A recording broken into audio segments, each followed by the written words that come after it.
Hi guys, and welcome back to the channel. Pin-Out Reports here, where I report on the unreported. Now, today I'm back in Old Langho, and I'm following up on a story that I previously reported on, all about the girl who escaped Brockhall Asylum. Now I'm back in the beautiful little quaint village of Old Langho, and I still love the name of it, Old Langho, fantastic name. So, if you haven't seen the previous video, I'll stick a card for it up there, a wee card, a wee link. Watch that first, because this video will then make sense. A very quick brief on the story is, there was a young lady called Florence, who at the time was deemed a moral defective, and she had a child out of wedlock. Now Florence got forced to give her child up for adoption, and then, to make it worse, she got brought here to Brockhall Asylum and completely lost touch of her child, and she managed to escape the asylum and run away, and she ended up in London at a place called Angel Islington, where she lost complete touch of her entire family. So that search on that story brought me here to the Brockhall Asylum Cemetery, which is located over in that direction behind me. Also, there was a gentleman, and this gentleman, without him, none of the people in that cemetery up there would be remembered, none of them. And it was, to be honest, there's mixed feelings on this gentleman, which I don't really like, because when my video went up, there was comments on other social network platforms, not YouTube, where people claimed that he wasn't the guy we all think he was, and his name was Gerald Hitman. But we'll get into that. Okay guys, so I'm outside this absolutely incredible church. This is St Leonard's Church, and it's absolutely fascinating. Just take a wee look at this, guys. Look at this. Look at it. So the church here dates back, it's very old, guys. It dates back to 1557. Now, can you see the brickwork? Just look at the detail, look at that. And I don't know what that is, but very interesting story. The brickwork for this church, not only the brickwork but the timber, all apparently came from Whalley Abbey. So when Whalley Abbey got dissolved and de-erected, some of its stones and timber came here to this church here. Now look at this stone, look at that, fascinating. That's the wee entrance there, guys. Beautiful little church. We sign there, look at that cross. Now this church, it's no longer in use, guys. I think you can still spend time in here. I think they hold the key over at the wee pub across the road. But yeah, it's closed. They don't hold ceremonies here anymore. Look at the beautiful windows. Look at those. Fascinating, absolutely fascinating. I really love old architecture like this. It's beautiful. It really is. Looks very, very old indeed. So yeah, 1557. And Whalley Abbey, we've all heard of the beautiful Whalley Abbey. God, if that was here today, that would be some sight. But the ruins are quite fascinating. There will be a future report on Whalley Abbey, but keep your eyes peeled for that, and you'll have to be subscribed. Okay, so yes, so I want to touch on the gentleman I mentioned earlier, Mr. Gerald Hitman. Now, as I mentioned, there's a lot of love for Gerald out there, and there's, I wouldn't say hate, but I would say some negativity which is very sad. Now, what I say about Gerald Hitman is solely based on my knowledge, and it's my opinion, right? And I'm not trying to sway anyone. However, Gerald Hitman was a gentleman who, in 1991, this gentleman actually purchased a lease for all the land, as far as the eye can see up that way, where the former Brockhall Hospital used to sit, right? So in 1991 he purchased that lease. He couldn't do anything with the land until the hospital closed. So when the hospital closed, he then built Brockhall Village, which is the beautiful gated community up in the direction on the former grounds of the asylum. So my personal reasons for liking Gerald Hitman is because when I came to this field where all the old former patients, men, women, children, all lie, and just in a simple plain field, and in fact nearly all of them came here and got buried in unmarked graves, right? Now, if it wasn't for Mr. Gerald Hitman, you wouldn't have this right here. This is a fantastic memorial that names every single member, every body that lies beneath this field. This memorial names, and that is thanks to Gerald Hitman. Not only that, Gerald Hitman was massively into charity, and he did a lot. He really did. And he really, not only did he care for his own village that he helped build up at Brockhall Asylum's former grounds, he really did care for the memory of the folks lying in this field beneath me. He did a lot of charity work, and I even got told that he did also bring children from Chernobyl, where they had the nuclear disaster in Chernobyl. He brought children from there to here for a break. How fascinating is that? Now that's a gentleman in my eyes, regardless whether you like him or you don't like him, for whichever reasons. Based on that, and based on what he did for these incredible people lying beneath this field, warrants credit in my eyes. So, Gerald Hitman, yes, he was a rich guy, right? But he was humble. And look at this. This is where Gerald lays, in this humble little grave. It's not a big showpiece, which it very well could have been. It's a humble little grave in the same field as the former patients of the asylum who he had so much respect for.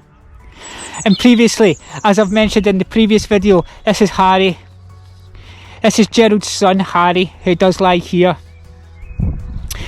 Now there's another member of the Hitman family that I want in this cemetery who sadly passed, and I want to introduce you to their grave.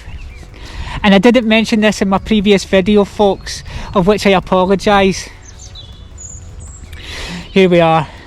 This is Joanne. This grave here, this beautiful grave here, look at this, guys. This beautiful grave here is Gerald Hitman's daughter. Now, Gerald Hitman was keen on architecture, and he had a part to play at erecting this beautiful wee statue. Have a wee closer look, guys. Look at that. That's absolutely incredible. Look at that. Now, she was, sadly, the sad thing is not only was she young, She was born in 1980. It's no age at all. Harry, Gerald's son, was very young. No age at all. Even Gerald himself, I think 59, died very young. Such tragedy for such an incredible family who did so much for the former residents of Brockhall Asylum. Absolutely incredible. So now we've introduced you to the three Hitmans, and the daughter wasn't a Hitman. I think that was his stepdaughter. But what an incredible thing that he's done for her over there on that grave. Absolutely incredible. And that is why I think Gerald Hitman was a true gentleman in my eyes, in my own opinion. So guys, I'm by the lich gate to the entrance of the field where the former patients lie here. Now, after my last video, it got shared far and wide, and it reached a lot of residents from here in Old Langho, in Brockhall village, and the surrounding areas, including Blackburn. And it really did upset a lot of folks, guys. It really did. And a lot of these residents and viewers were so outraged that they helped me get to the bottom of why some of the memorials that lied in this field were simply tossed behind the gravedigger's shed up there. Now, there was one local resident from round here, whose family was actually quite close to the Hitman family, Gerald Hitman's family. Coincidentally, the resident's mother was the one who actually found Gerald on the tragic day that he passed. She found him that morning. So, this resident, between us, managed to find who maintained the grounds. Who maintains the grounds up at Brockhall village, and who maintains this, right? Now, previously, a very incredible gentleman used to maintain the grounds, and his name was Jimmy. I've heard nothing but amazing things about Jimmy. Jimmy really loved this area, and he really cared for it, and he cared for these grounds, and Jimmy sounds like an absolute legend. When Jimmy, I assume, retired, the care of this grounds and also Brockhall village got put into the hands of a company called HDAK. The HDAK company outsourced to a contractor company to come in and look after not only Brockhall village but this cemetery grounds here. Now, they weren't any good. Many residents were complaining about this contract company doing below par jobs. I would like to get hold of this contract company name and expose them and of the damage that they've done. God knows what they've done up at the village, but I know the damage they've done here in this cemetery, and it's unacceptable. Now, thanks, honest to God, it's a miracle, because this amazing resident contacted HDAK on our behalf and explained to them, basically saying, what the hell's going on? So, what's happened, guys? HDAK responded and said, amazingly, we've got rid of them. We've got rid of them, not based on your complaint alone, but based on other residents' complaints from Brockhall village. So they're gone. and we've reinstated a new company, and we've immediately sent the new company to the graveyard to get the stones, to get the memorial stones that are found tossed behind the gravedigger's shed in the last video, to get them and replace them and get them out where they should be, where people can see and remember the people and the names of the former patients who lie beneath this field. And now look guys, look what they've done. They've done it. There's Grace. Do you remember seeing Grace? Do you remember seeing Grace's stone in my last video? There's the shed over there guys. And the lovely company have brought them out so everybody walking past can see them. Look at this guys. There's one.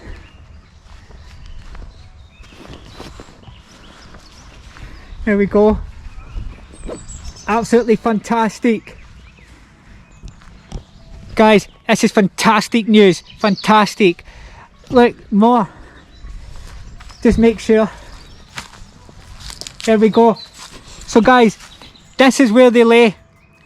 Right down here is where they previously laid, but they've been reinstated where they should be. How dare that contract company, the previous one, toss them down here like they're nothing, like they're rubbish. Disgusting. So look guys, absolutely amazing. Oh, and look guys, absolutely brilliant.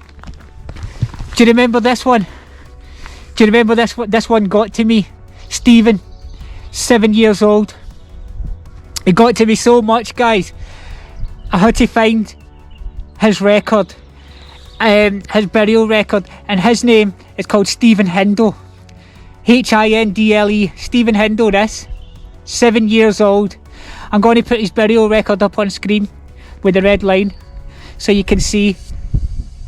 Take a look at that guys.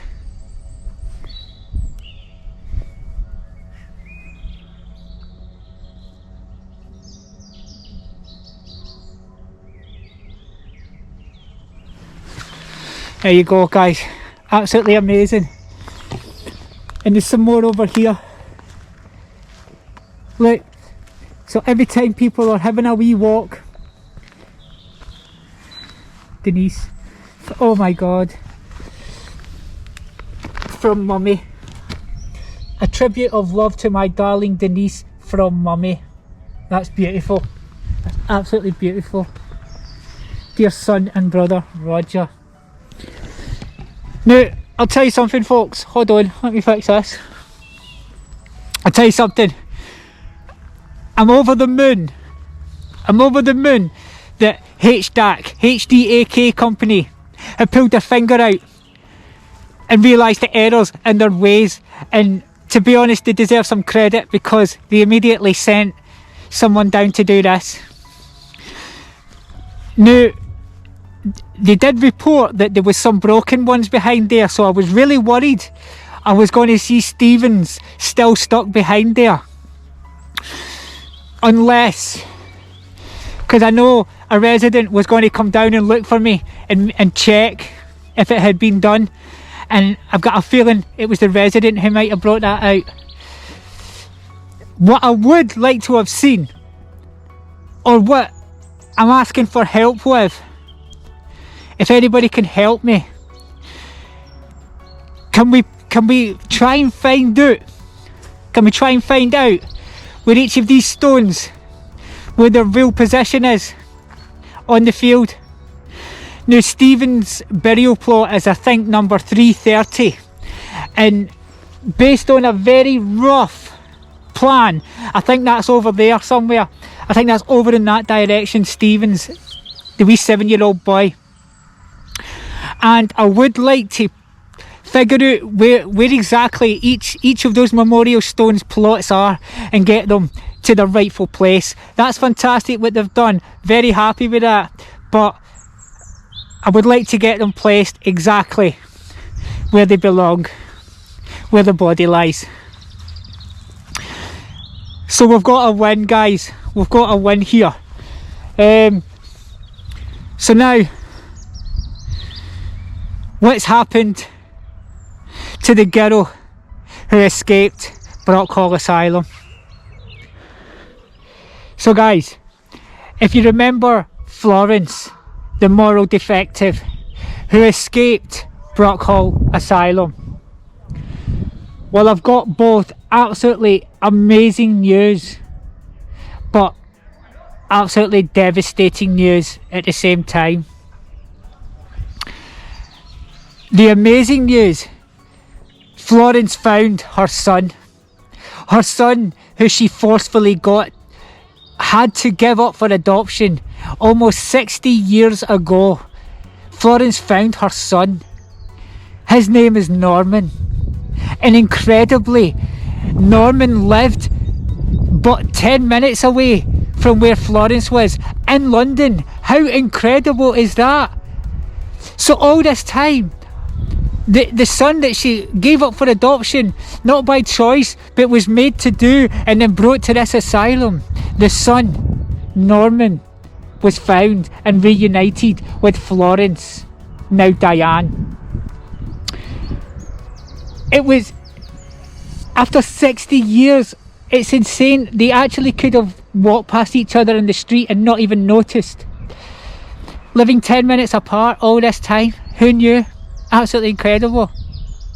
Now, I've got a wee quote, what Florence said when she reunited at a reunion with her son Norman. I'm going to read it to you guys.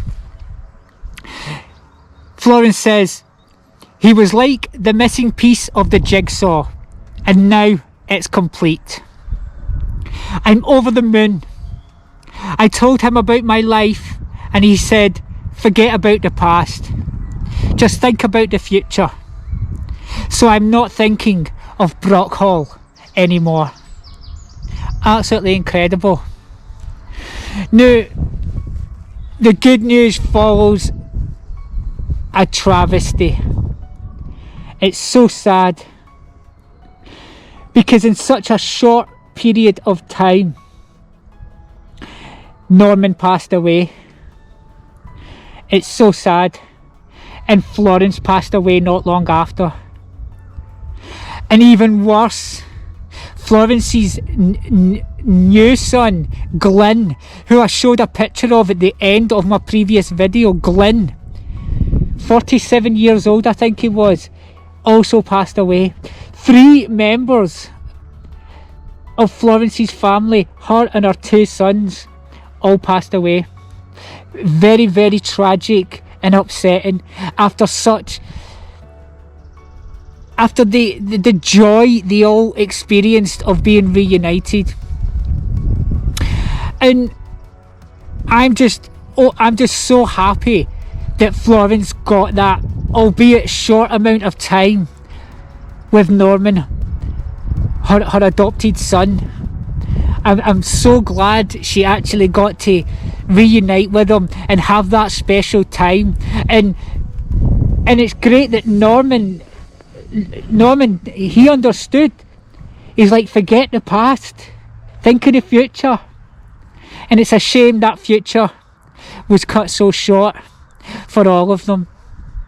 As sad as the ending is, I'm glad we could conclude this for Florence.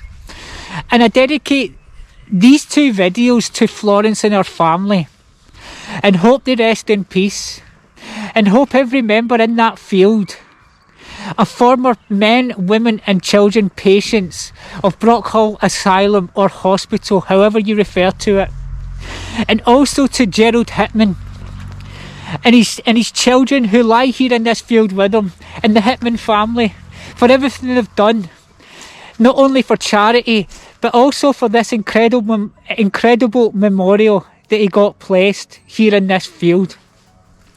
It's absolutely fascinating. As a community, and with the power of the people, we've made a company, pulled our finger out also, and restored these memorials away from that shed where they were initially tossed. And this is what the power of people can do, folks.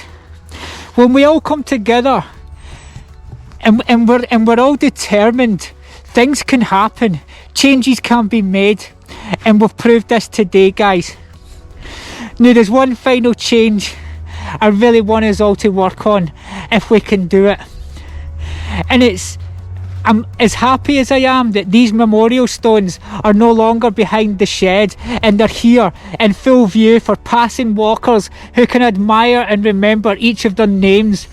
I really would like each of these stones to be actually placed at their rightful spot where the person lays in this field, including Stephen right here, guys, including wee Stephen, 7 years old, you know. Absolutely fantastic. I'm so happy. I'm so over the moon that all these memorial stones have been brought out. The company HDAK have done the right thing. So well done. A very final closing thought I want to talk about before I end this video. My last video, it got shared on some other Facebook groups.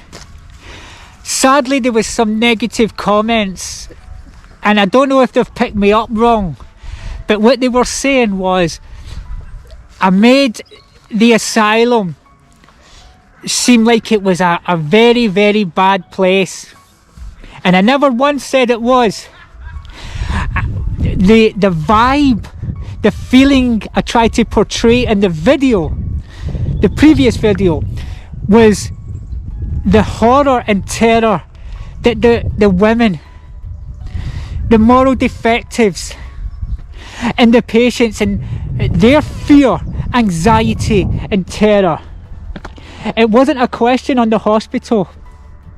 I tried to portray what they were feeling at the time, because they didn't, especially the moral defectives at the time, did not belong there. Absolutely. And that's the vibe I was trying to give. It was nothing against the asylum itself. And I've had many reportings on the quality of the staff and the nurses who worked at Brockhall Asylum Hospital. Nothing but goodness. All the stories I hear of the former staff and nurses at Brockhall Asylum have been nothing like their caring, loving, and do you know what? I believe it. I actually absolutely believe that the staff were caring, because I've had so many reports from so many sources stating the same thing. So I have no doubt that the staff and nurses at Brockhall Asylum were fantastic, of which I thank them for making the lives of these mental and moral defectives somewhat better at the worst time of their life. I just wanted to clarify that, guys, because I never once tried to portray it as a bad asylum. I tried to portray the trauma and terror that the patients must have felt with it being so scary, losing children, being taken away from their family in a strange place, locked up from society, because the way society at the time liked to play the rules were all wrong, and if they were right, we'd still have those rules today, but we don't, and that shows exactly how wrong society was back then. So there you have it, guys.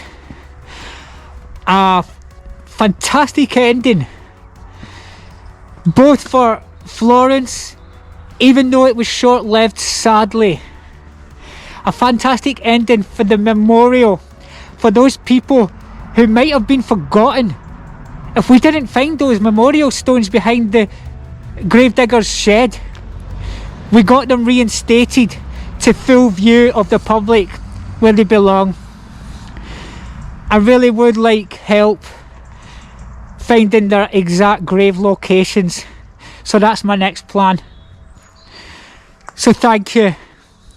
I really do appreciate every last one of you tuning in and watching this, and it's been a wonderful journey, and I've met some fantastic people who have all got, who one way or another have got some attachment to Brockhall Asylum, and we came together and we made a change, and it's fantastic. So on that note, guys, let me open that gate. I'm gonna call it there. So thank you very much. I really do appreciate it, and I'm going to keep doing this, and I'm going to follow up with this, so it's not the end of this wee saga yet. So stay tuned. Hit the subscribe button to make sure that you can follow along with us. And don't forget to share the video far and wide, and let's see who else we can help. Because this video proves the power of the people and what people can do when they come together, and the changes that can be made. Thank you very much, guys. You all take care, and all the best.